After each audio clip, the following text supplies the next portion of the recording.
Pauly from the GoldSheet here, and today we're discussing anytime touchdown scorer bets for NFL Week 2 on Sunday. Drop a comment of your favorite anytime touchdown scorer bets and leave a like if you enjoy the content. Starting off with Seattle Seahawks running back Kenneth Walker, plus 135 to find the end zone against the Lions. Loving this price for starters because we're targeting a game with a total of 48 points, meaning odds makers are expecting there to be some touchdowns scored. A lot of talk this summer about if Walker has fallen out of favor in the Seattle backfield because they drafted another running back. But after seeing his snap count be at 63% of the snaps last week, it made it clear that Walker is still the lead guy in Seattle's backfield. Now, the Seahawks got destroyed last week, and they only had 3 red zone rushes in total. Each running back got a single rush.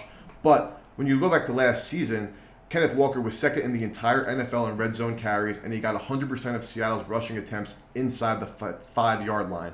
He also had the second most amount of rushing attempts inside the 10-yard line, and Detroit allowed the 5th most rushing touchdowns in the red zone last season. All of this leads and adds up to Kenneth Walker finding the end zone in Detroit this weekend.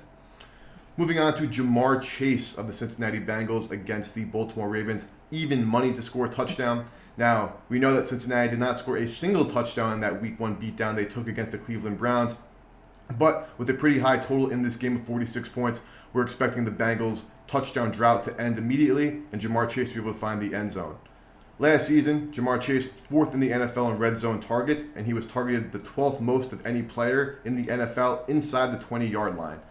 Last season, in 3 games against Baltimore, Chase found the end zone 2 times. And now Marlon Humphrey, the Ravens' best cornerback, is not going to be playing in this matchup, giving Jamar Chase a matchup advantage against some of Baltimore's good but not great rest of their secondary.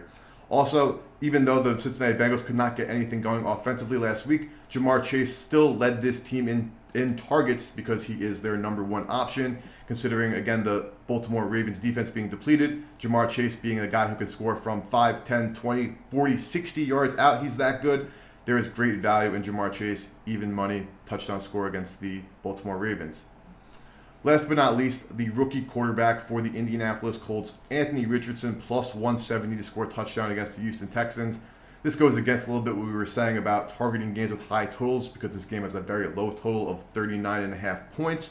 But if you watch what Anthony Richardson did last week, it is clear that he is the goal line back, per se, for the Indianapolis Colts. And after this matchup, I do not believe he will be plus 170 ever again during this season.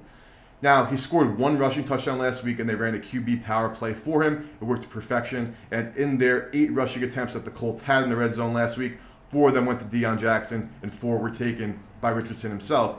Deion Jackson was actually one of the worst running backs in the NFL last week in terms of an EPA per play perspective. So Shane Steichen, head coach of the Indianapolis Colts, who came over from Philadelphia, who ran that offense with Jalen Hurts, knows what it takes to score rushing touchdowns with the quarterback. So considering that Richardson is their best rushing option inside the 10 and 5-yard line, I expect Anthony Richardson to become their quote-unquote goal line back, and he'll never be plus 170 again. I'm taking him to score a touchdown this week. If you like the video, subscribing and leaving a like is the best way to help support the channel. And also, again, comment your favorite touchdown scores for this week. Best of luck with your bets this weekend.